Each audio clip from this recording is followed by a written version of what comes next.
Hey, Recap ReelTime here. Today, we'll dive into a thrilling comedy action movie, The Man Who Wasn't There. Spoilers ahead, stay alert, and enjoy the ride.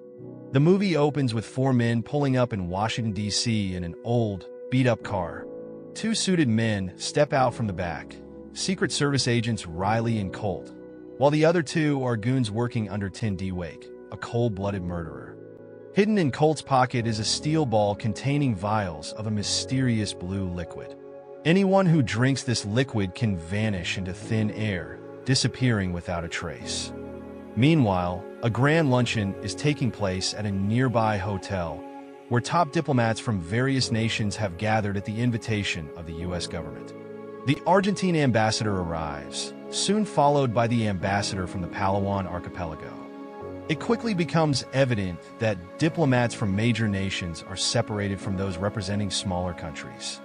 Sam Cooper, an official from the U.S. State Department, is assigned to oversee the smaller nation's guests. Sam is set to marry his longtime girlfriend, Amanda, later that day and hopes everything runs smoothly so he can hand off his duties and leave. To make matters worse, not only are the smaller nation's diplomats kept apart, but the food and service they receive are also of noticeably lower quality. Meanwhile, the ambassador from the Palawan archipelago gets into a heated argument with another diplomat over the seating arrangements. Tensions rise quickly, and the entire lunch descends into chaos. Plates fly, food is thrown, and several guests are injured as Sam frantically tries to restore order. One of his colleagues urges him to leave immediately or risk being late for his wedding ceremony. Reluctantly, Sam heads out, but his boss, Michael Ensing, confronts him in the lobby, scolding him for failing to control the situation and threatening to send him to Greenland. Eventually, Sam is allowed to leave. Meanwhile, the two U.S. Secret Service agents enter a tall building near the hotel where the lunch is unfolding. This building serves as the secret base of D. Wake, who has already consumed the blue invisibility vial. While waiting for the elevator, Riley blindsides Colt with a punch, snatches the steel ball from his pocket, and bolts out of the building. Colt quickly recovers and chases after his partner-turned enemy, sparking a high-stakes chase through the streets of Washington, D.C. The two goons, waiting in the car, notice the commotion and realize Riley has betrayed them, so they join the pursuit. Despite being chased by everyone, Riley manages to dodge his pursuers and jumps into a red pickup truck, while Colt and the goons follow in their old car. Meanwhile, Sam's friend is driving him to his wedding venue, as he's already running late. But as they near a roundabout, Colt's car crashes into them, leaving Sam dazed on the roadside.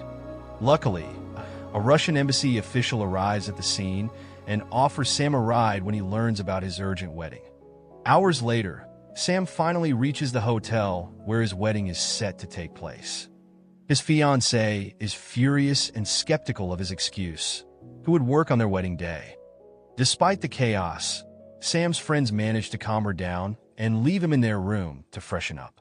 Moments later, Sam notices a floating steel ball entering his room, accompanied by a disembodied voice instructing him to close the door.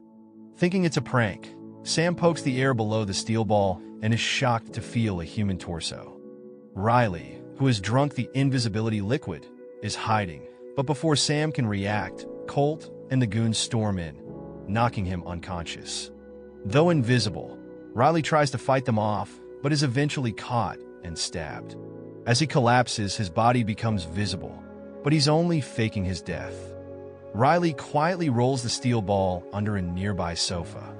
Unable to find it, the goons flee, muttering about their failed mission. Wounded but alive, Riley revives Sam and hands him the steel ball. Riley urges Sam to deliver the steel ball to someone named Runkleman. He then asks Sam to remove the knives from his back, but succumbs to his wounds shortly after. Unfortunately, at that moment, Sam's friends, the bride, and the police burst into the room. They find him holding the knives next to a naked, dead body and immediately assume he's the killer.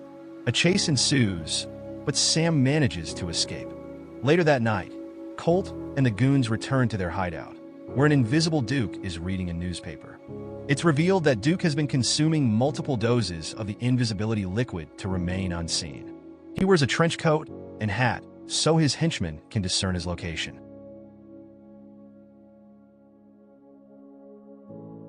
With his supply dwindling, he is desperate to recover the steel ball and the vials inside it. Meanwhile, a newspaper headline reveals that State Department aide Sam Cooper is wanted for the murder of Secret Service agent Riley. It becomes clear that Colt is a traitor working for the villainous Duke. The trio describes how Riley escaped with the vial and how they failed to recover it. Furious at their incompetence, Duke orders the goons to find Sam at any cost and throws Colt from the top of the building as punishment. The next day, Sam reaches out to Amanda's sister, Ellie, for help. She reveals that Amanda is so upset that she hasn't spoken to anyone since the wedding day fiasco. Exhausted, Sam explains everything, but Ellie dismisses his strange story. Determined, Sam shows her the steel ball that Riley gave him, and they find 2 vials of the mysterious blue liquid inside. Curious, Sam pours a few drops on the table and tastes it, causing his body to turn blue and slowly vanish into thin air. Shocked, Ellie watches as Duke's goons track down Sam's location and storm into Ellie's house. They see her talking to clothes that appear to be floating, realizing Sam is invisible. They open fire, but Sam thinks fast, stripping down to his underwear to become nearly invisible. Even while invisible, Sam feels self-conscious about his modest package. He and Ellie manage to sneak in her car and make a narrow escape. They head to the all-girls school where Ellie works as a teacher. She leaves Sam in her office and goes shopping for clothes. Sam, meanwhile, sneaks into the girls' bathroom, only for Ellie to scold him when she finds out. A few hours later, the blue liquid's effect wears off, making Sam visible again. After changing into the clothes Ellie bought, they head outside, only to discover that Boris, the Russian official, is hiding in the back seat. He suddenly points his weapon at them and demands the steel ball. Thinking quickly, Sam tosses it toward Ellie and lies that he doesn't have it. Boris naively believes him and orders Ellie out of the car, driving away with Sam. It's revealed that both the Russian and U.S. governments possess the formula for the blue liquid, but have allied to destroy it, fearing its catastrophic potential. Boris takes Sam to the U.S. State Department for a meeting with Michael Ensign, where it's disclosed that both nations have signed a treaty to eliminate all vials of the invisibility potion. However, things take a dark turn when Boris informs Michael that Sam has consumed the liquid, making him a target for anyone who wants to extract his blood and recreate the formula.